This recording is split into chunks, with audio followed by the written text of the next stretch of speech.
Wrapping up the AFC South and wrapping up the AFC, our last team that is not in the NFC South here on our team previews, it's the Tennessee Titans, team number 28 of 32 on bet.nola.com, powered by the Datitude Podcast. I am Jim Derry, and these Titans, I'm going to give you a little heads up. We're not going to spend a ton of time on my monologue because we spent extra time with our expert, Adam Chernoff, and I don't want this to run too long because you want to hear what the expert thinks, not as much what I think. I will say this. There has been a lot of disagreement between myself and some other semi-amateur, semi-pro, whatever you want to call me, bettors. There's a lot that I got right last year. There's a few things that I got wrong. But the ones I got right were mostly in agreement with the pros. This was not one of them. There was major disagreement last year between myself and the pros on the Tennessee Titans and the Indianapolis Colts. We've already talked about the Colts. You saw the debate that Adam and I had on the Colts. Well, we have a similar debate in the opposite direction on the Tennessee Titans. So, spoiler alert, call it whatever you will. These Tennessee Titans are coming off a season when they were the number one seed in the AFC. So why are other professionals down on them again? Are they just being stubborn? Or am I just being stubborn? Well, let's start it with the best running back in the NFL, and that is Derrick Henry. And obviously injured for the last half of the season, didn't play, but he's still the best running back in the NFL, right? I mean, we can debate it if you want. You can talk about Jonathan Taylor. I'm not just talking about fantasy football. But I think Derrick Henry is the best running back in the NFL. I think pound for pound, he's the toughest to be stopped. Even behind an offensive line that could be called one of the worst in the NFL, they're certainly in the bottom 6 or 7. Pretty much no matter where you look, they're in the bottom 6 or 7. But it doesn't matter for Derrick Henry. Where it does matter, it matters for Ryan Tannehill. Ryan Tannehill lost his top target in A.J. Brown. We understand that. But could Treylon Burks be the next A.J. Brown and take over that spot? Right now, he's not listed as the number one receiver. That honor goes to Robert Woods. But we all know that Treylon Burks is going to take over that role. You got to be a huge fan. Again, not getting it. I just don't understand why people don't love this team. You look at their numbers, and they're 9.5 at season. It's over-under win total, 9.5, and you're getting value there because you don't have to pay any juice to get that 9.5. You think that, like I do, that the Titans are better than 9.5 wins. However, you can, if you shop around and you like this over, you can find them as low as 8.5 at some places. So if you like the under, you're going to bet it at Caesars, right? 9.5, even with that juice. If you like the over, go shop around and get yourself an 8.5.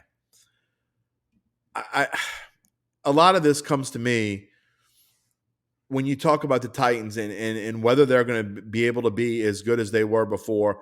It comes down to Mike Vrabel in his 5th year. I don't know what it is about this dude. Maybe he messes some things up in games, but he gets more out of his players than I think that anyone else gets. And to me, that means a whole lot. And I know that professional handicappers are guys, they're analytics guys. They go by numbers. They go by rankings. They go game by game. They take lines and look ahead lines and figure out where they think this team should be. And I know most of them think that this is going to be a team with a losing record. But look at their schedule. And we go to it and starting off, it starts off harmless enough, getting the New York Giants at home before a big game against the Buffalo Bills on the road. Okay, so they're 1-1. But what do we think after that? Las Vegas is no easy game either. And at Indianapolis, I said it with the Colts, and I'll say it again. That, to me, they get the Colts 2 out of 3 games with a bye week sandwiched in. We're going to find out a lot about whether the Titans are still the king of this division or not, because they get them October 2nd. They get them October 23rd with the Washington Commanders and a bye sandwiched in. Like the Colts, I don't love this bye week and where it is. I hate early bye weeks, super early bye weeks, and I hate super late bye weeks. And this whole division has either super early or super late. But then after that, you look at it, there are games they can win and maybe games that they can't win. After the Colts, again, at Houston, obviously they should win that one. What are they going to do at Kansas City? Are they going to be able to pull off another miracle? They've had some success at Kansas City. Then they play Denver at Green Bay. We know Green Bay is not the same Green Bay team that they've been. They get the defending AFC champion, Cincinnati Bengals, Thanksgiving week, at Philadelphia.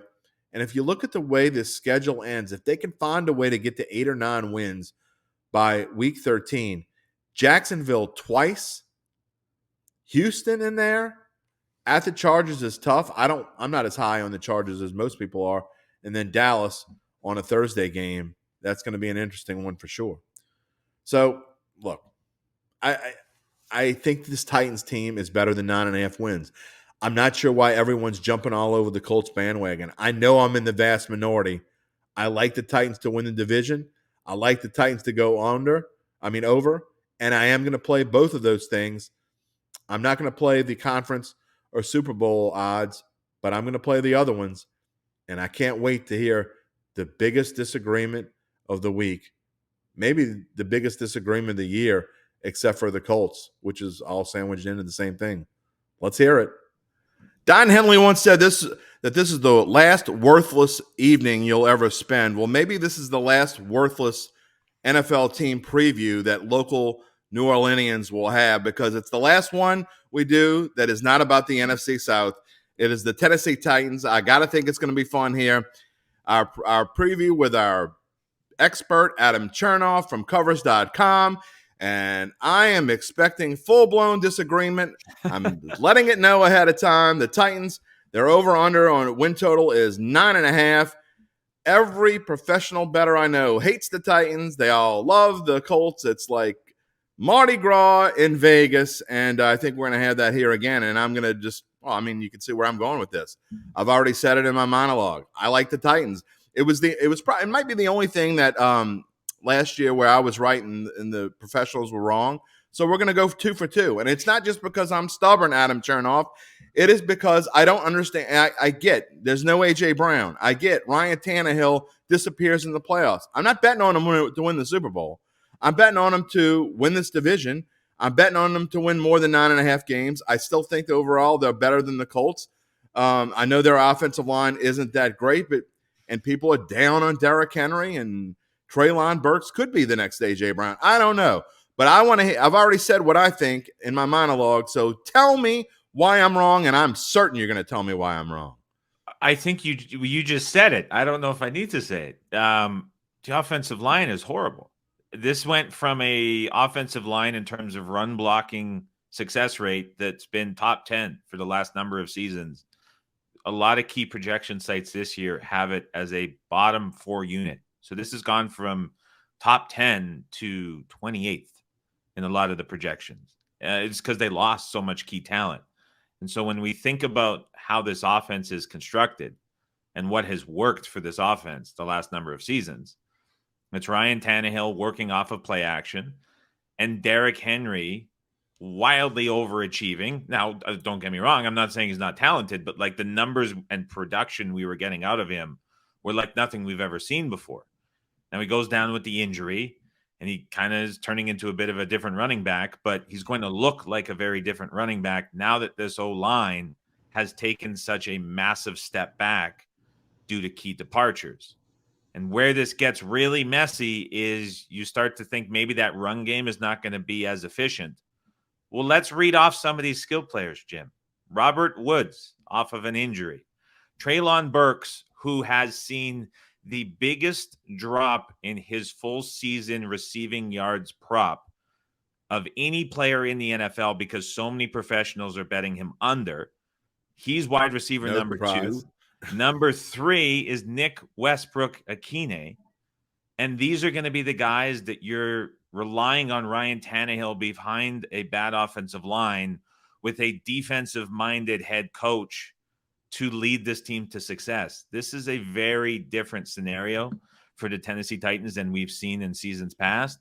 And this win total is as high as it is because this is as bad of a top seed from the playoffs a year ago as we have ever seen a top seed be as long as I have been alive watching the NFL. And so that's why this total is still so high. These are easy unders for me with Tennessee. You're completely writing off Racey McMath, who went to Carr High School here in New Orleans and is an LSU Tiger. I mean, come on, Adam.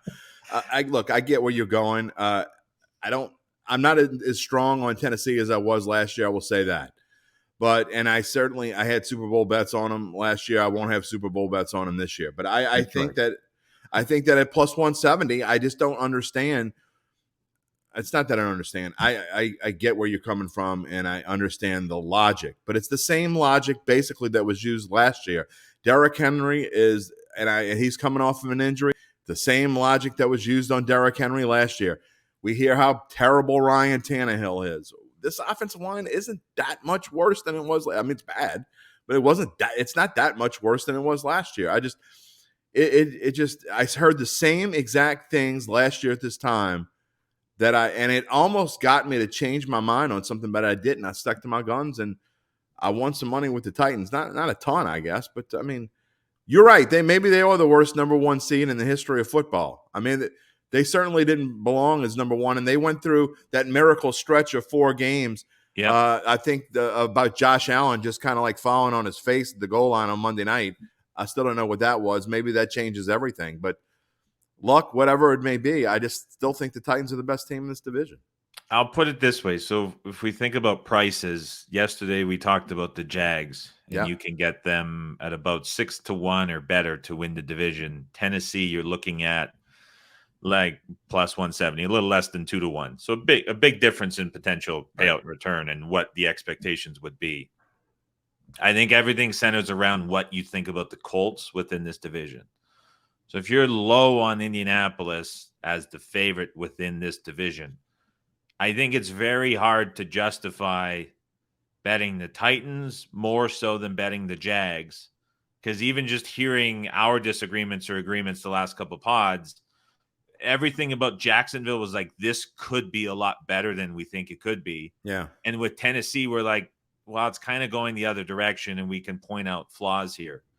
And so I think if you have to compare the two and you're in this situation where you're not in on the Colts, I would find it hard to justify betting the Titans at plus 170 compared to the Jags at plus 650. So that's something to think about for sure. Last thing, we'll just spend 20 seconds on it because I did want to touch on it because I know how you feel. You don't like defensive-minded coaches. Excuse me. But I think there's not enough said about how much Mike Vrabel gets out of his people. He continues to do it over and over again. They overachieve, and I think a lot of it has to do because of him. Maybe. I think we need a whole podcast on Vrabel. Yeah, maybe we do. I will say, like you mentioned, luck has been a big part of it. There's been a lot of good things happening on offense from an explosive play perspective at the right time to potentially disguise a lot of his miscues and decision-making. It's like you said, the professionals bet against the Titans for a reason, and professionals think long-term, and they look at it over the course of seasons, not days and weeks. And I think this year, a lot of that comes to reality. Well, professional bettors are analytical minds. They do everything by numbers. They don't do I can't say they do anything. They do very little by feel.